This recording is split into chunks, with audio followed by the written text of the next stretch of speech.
Bene, grazie, benvenuti oggi qui nella sede del Consiglio regionale del Veneto, che sapete che è la sede di tutti i Veneti, quindi noi ospitiamo volentieri delle iniziative, è la casa dei Veneti, no? Quindi ospitiamo volentieri delle iniziative come queste iniziative che sono, come la nostra iniziativa di oggi, che sono iniziative molto particolari e che sono da esempio anche per tutti noi, per tutti i Veneti, quindi sono iniziative di particolare pregio. E oggi presentiamo un libro, no? Scritto a quattro mani da Matteo Zaramella e che parla della storia di Giovanni, no?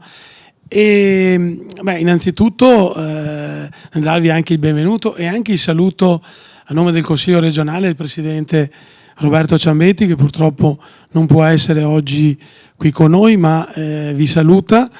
E, insomma, in questo libro si racconta appunto la storia di Giovanni, che è un ragazzo che è riuscito ad arrivare ad ottenere risultati sportivi di un certo tipo, no? Quindi adesso magari li sentiamo quando ci raccontate un po' anche la storia del libro. Per noi è dicevo prima, una particolare piacere avervi qua, perché appunto abbiamo ospitato tante iniziative molto importanti per quel che riguarda lo sport, per quel che riguarda il sociale, per quel che riguarda anche lo stare insieme, che si svolgono nella regione Veneto. E quindi questo è anche un piacere avervi qua e conoscere la storia di Giovanni e anche degli altri atleti che sono compagni di Giovanni nelle sue avventure sportive, ecco.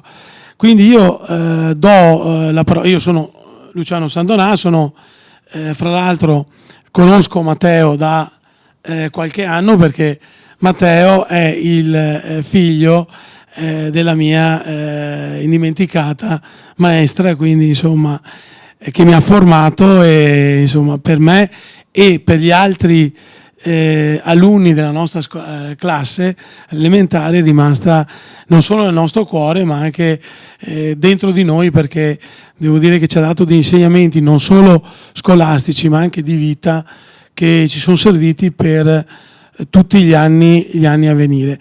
E questa storia è proprio una storia non solo di sport ma anche di vita, che serve a Giovanni, serve agli altri, ma serve anche a tutti noi, perché sono quelle belle storie, insomma, che si raccontano, ecco. Quindi grazie, e darei la parola a Matteo per l'introduzione non so come si svolge la scaletta, poi giri tu le parole, Matteo.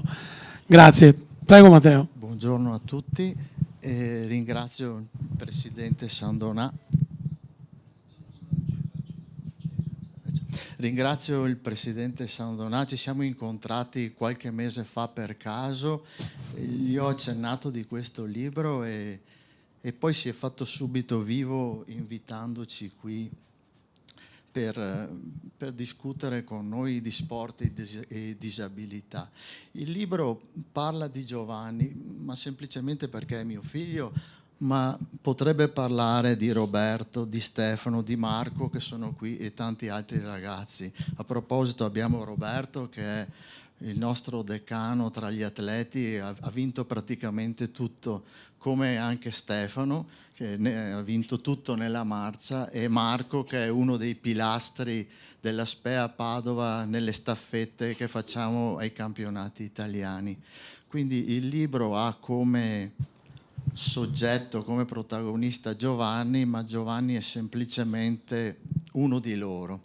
Diciamo che forse è anche un pochino più birbantello, ecco, un po' vivace, per cui nel libro, che vuol parlare di sport e disabilità, ho affrontato l'argomento non in maniera seriosa, ma in una maniera un po' volutamente leggera, anche se in questa leggerezza ogni tanto si va a pizzicare qualche aspetto che ancora tocca il mondo dell'inclusione. Infatti sono stati fatti tanti passi e i genitori dei 3 ragazzi di cui ho parlato prima, che sono venuti un po' prima di noi altri, mi hanno raccontato tutto il percorso che è stato fatto fino ad oggi e le difficoltà che hanno incontrato. È anche vero però che, come si è fatta già tanta strada, ce n'è ancora da fare. Ecco, per cui in questo libro ho voluto fare questo excursus sulle sue avventure, però ogni tanto andare a toccare dei temi un pochettino più seri. Ecco. Per esempio, uno dei temi più attuali di questi giorni sono il fatto che la loro categoria, perché le disabilità vanno per categorie nel mondo sportivo, per esempio la loro categoria non è ancora ammessa ai Giochi Paraolimpici. Questo è un problema che va sanato, insomma, perché non si capisce il perché loro, appunto con la loro categoria, non possano essere ancora ammessi. A Parigi non ci sono stati, speriamo che per Los Angeles fra 4 anni possano andare. Ecco, io adesso vorrei passare la parola a Lucia, che è l'allenatrice di tutti questi ragazzi. Lei veramente è la memoria storica della società Aspea Padova, da cui tutti i ragazzi qui appartengono, è allenatrice della nazionale, ha un'esperienza di 43 anni sul campo, anzi sulla pista, diciamo, fin dai tempi in cui si occupava di disabilità più fisica che intellettivo-relazionale, poi col tempo si è un pochino spostata su questa categoria. Buongiorno a tutti. Allora sì, come ha riferito Matteo, sono più di 43 anni che seguo l'Aspea Padova. Io l'ho vista, diciamo, nascere per merito di un manipolo di ragazzi che erano tutti in carrozzina. Il presidente Vilnai Ruggero, insieme a Nadia Bisson, a Volpato Lucia, Luciano, Fernando e altri, erano 7-8 ragazzi, hanno fondato questa società i primi anni dell'80. Già ad aprile sono andati ai campionati italiani a Roma e là la moglie di Vilnai mi fa: la prossima settimana andremo a Trento a un'altra gara, vieni anche tu. Ma devo vedere cosa ho da fare, lavoravo io. E là, da quel momento sono andata a Trento, a questa Coppa Italia, e da là non sono più uscita. Sono tornata un po' a scuola serale per imparare cosa voleva dire paraplegia, tetraplegia, distrofia o altro, per sapere cosa si poteva fare con questi ragazzi, perché per me la cosa più importante è fare attività sportiva ai ragazzi, perché dicevo sempre, se a me fa bene fare un po' di sport, anche solo in palestra o correre alla domenica, a loro farà molto più bene stare insieme e anche conoscere tante altre realtà, che a volte, conoscendo tante altre realtà, si risolvono anche problemi che magari certi medici a questi ragazzi non sapevano dare risposte, oppure invece magari conoscendo quello da Roma, quello dall'Aosta, quello da Milano, Torino, tra loro vieni con me che quel medico a me ha risolto questo problema, perché problemi ce n'erano. Le cose più belle di questi miei 43-44 anni sono stati, scusa se mi sono allontanata, ma ho la voce alta. Ah, scusi. È stato, allora, la mamma di Roberto, che è qua con noi, che una sera è venuta in palestra, che io allenavo tutti i paraplegici che facevano atletica leggera, e mi fa: io ho 3 figli e 2 fanno, uno basket, una fa un altro sport, e un ragazzo, e mi ha portato Roberto e mi fa: e lui non potrebbe fare qualcosa? Ma certo, ho detto, tu portamelo qua, i giorni degli allenamenti si allenerà con quelli anche in carrozzina, ma non importa, gli adatteremo i suoi esercizi per lui. E Roberto così ha cominciato. Roberto aveva 15 anni, adesso ne ha 47, quindi fate un po' voi i conti di quanti anni che io e Roberto abbiamo viaggiato per tutta Italia per fare le gare. Un'altra bella cosa che mi ha lasciato e mi tiene sempre in mente è lavoravo, quindi tornavo alla sera, avevo la mia segreteria telefonica e trovo un messaggio, mi chiamo Marta e ho saputo che a Padova c'è una società sportiva per persone come me che sono in carrozzina. Bene, mi lascia il suo numero di telefono, io la chiamo subito, ci incontriamo che dovevamo andare a Monteforte d'Alpone a fare una corsa su strada con altri ragazzi che già seguivo, la carichiamo nel nostro pulmino e viene via anche lei, e anche lei ha fatto le sue belle avventure, destra-sinistra, Svizzera, è stata paralimpica ad Atlanta e dà la medaglia di bronzo ai Giochi del Mediterraneo come atleta in carrozzina. Questi qualche anno fa, perché poi si è sposata, ha 2 figli, uno ha 20 anni e fa infermieristica, un altro invece ha cominciato a studiare alberghiera. Ecco, queste sono 2 piccole cose, perché dopo ne avrei tantissime altre, perché ho seguito più di un centinaio di ragazzi e ragazze di varie tipologie, però se dovremmo stare qua tanto tempo, insomma, e quindi queste le mie belle esperienze.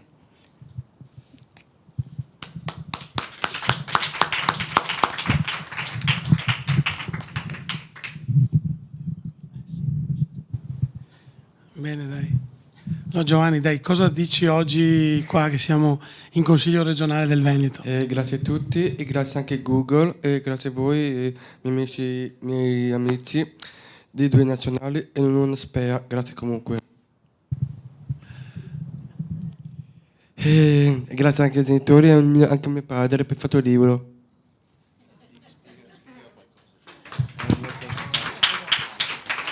Io faccio atletica leggera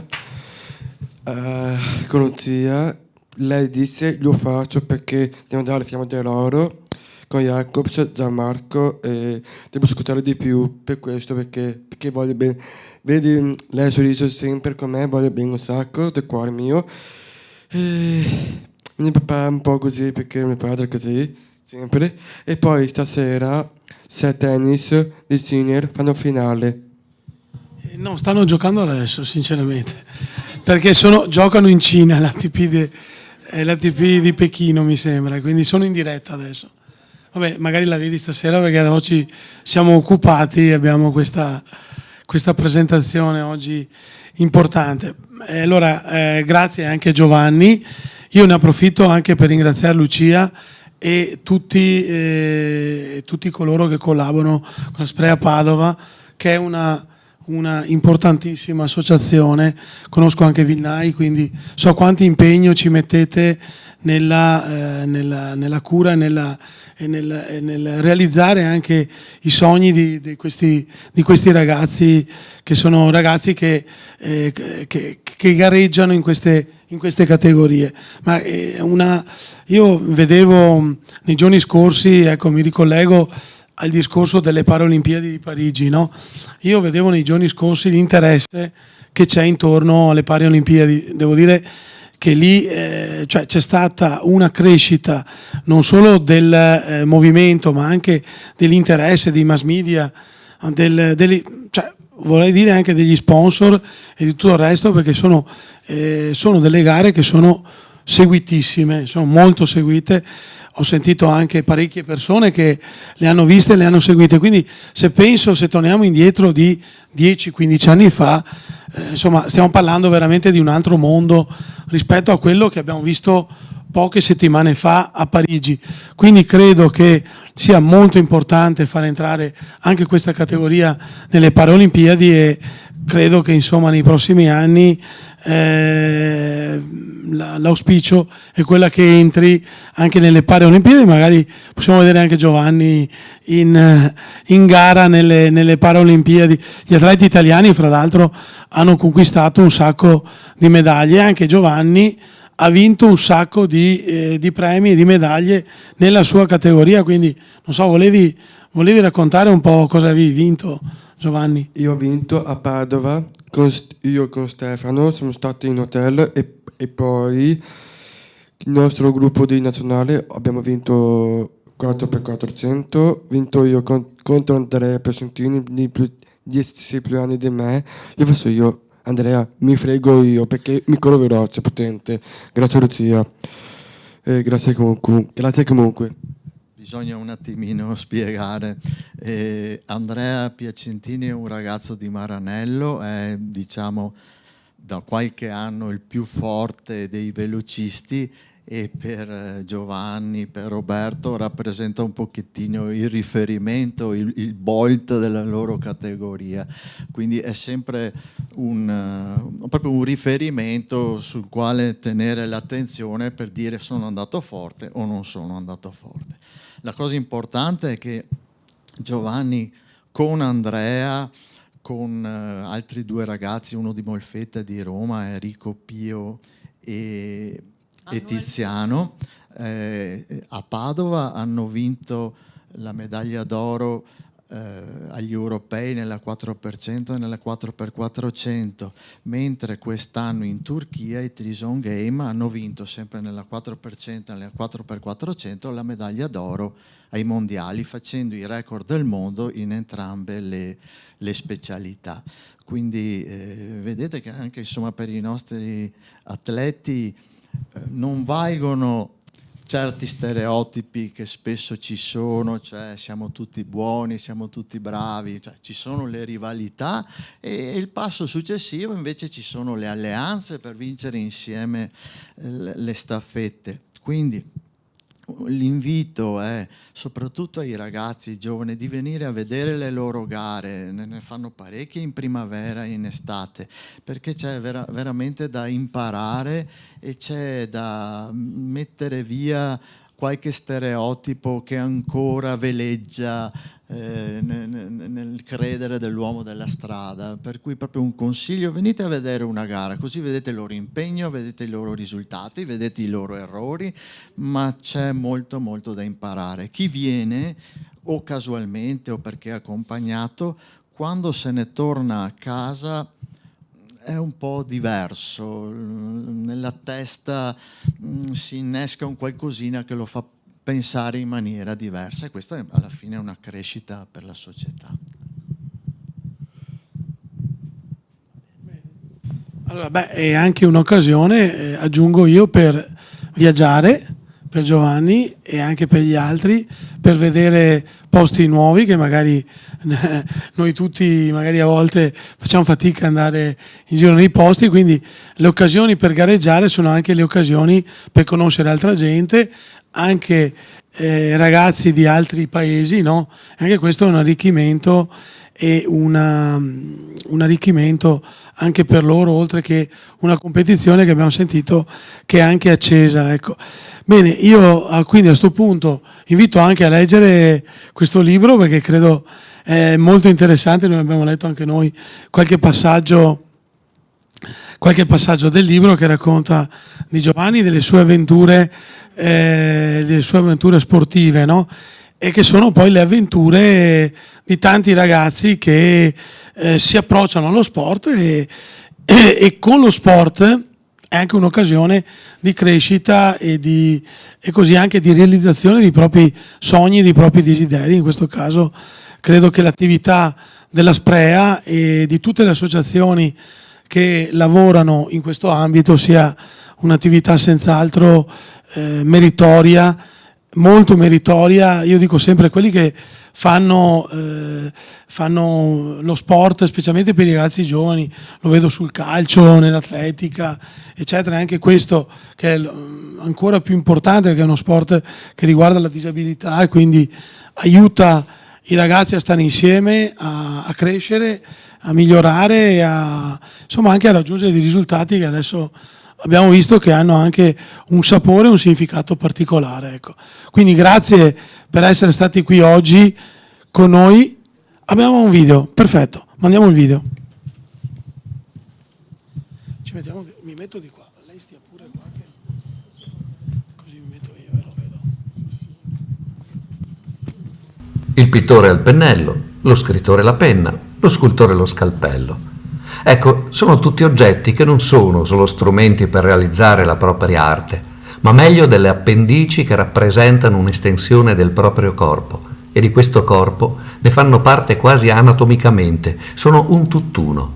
Lo stesso vale per uno sprinter. Le scarpe chiodate sono un elemento integrante del velocista, perché rappresentano la propaggine che lo mette in contatto con il terreno e contemporaneamente lo divide dal suolo sul quale deve muoversi il più veloce possibile.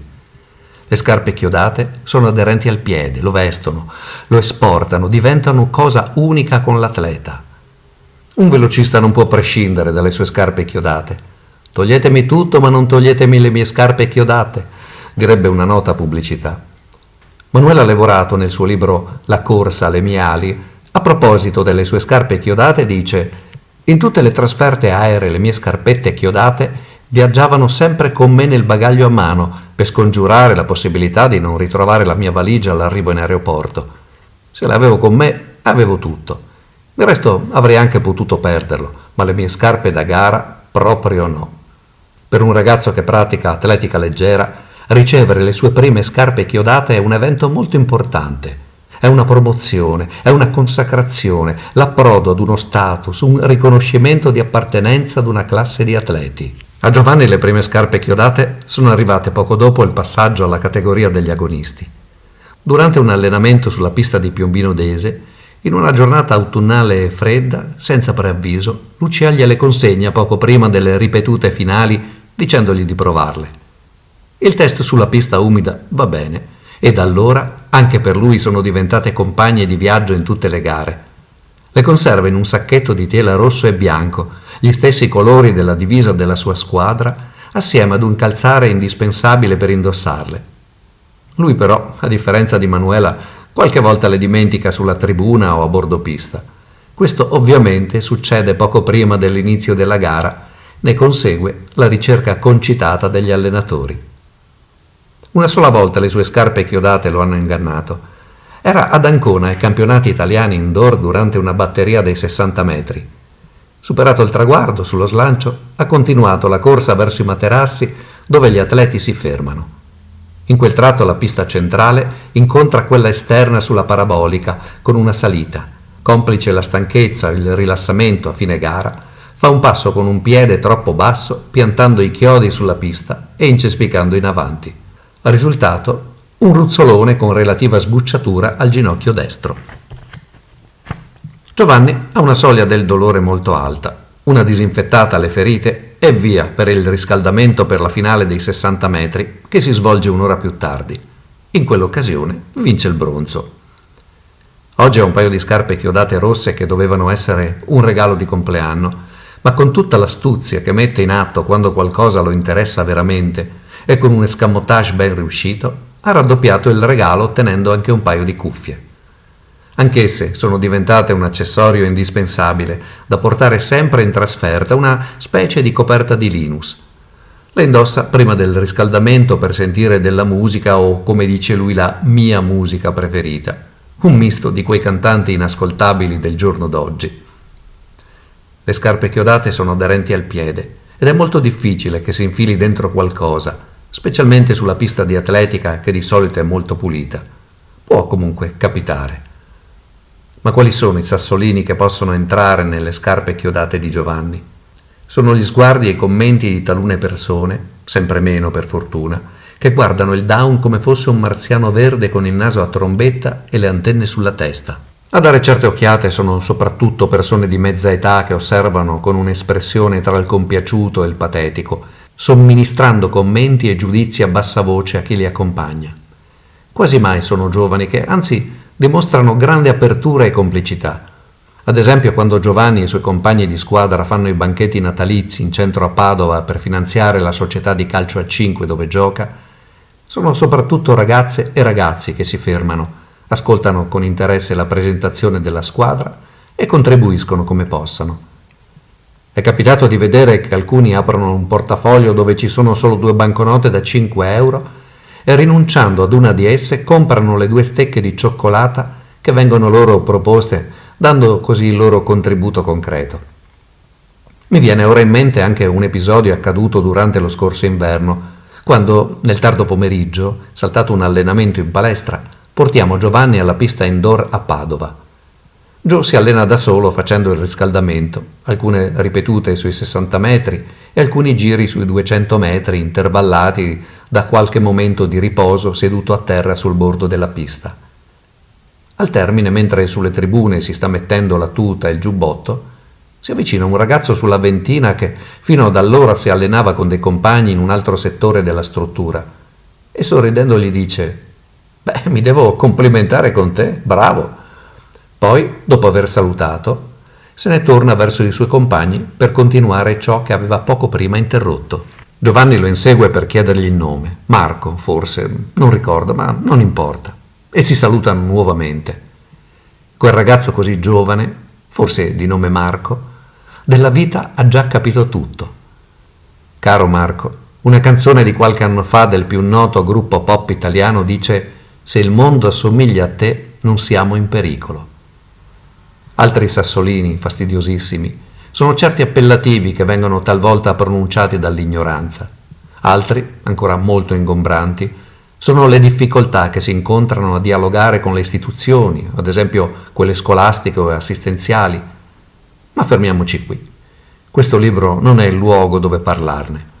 Meglio quindi liberarsi del senso di fastidio causato da questi sassolini, togliere le scarpe chiodate, capovolgerle, sbatterle energicamente e rimetterle per correre. Tanto Joe ha imparato ad allacciarsele da solo, anche se, quando può, lo fa fare ad altri per pura pigrizia.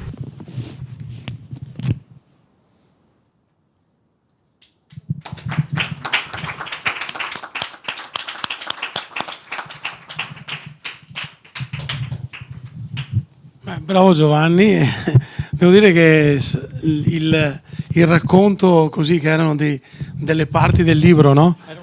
Era un capitolo del libro, insomma è molto interessante e anche prende molto, diciamo, ecco, i complimenti anche a Matteo per quello che avete scritto e quello che avete espresso, che serve anche molto a noi per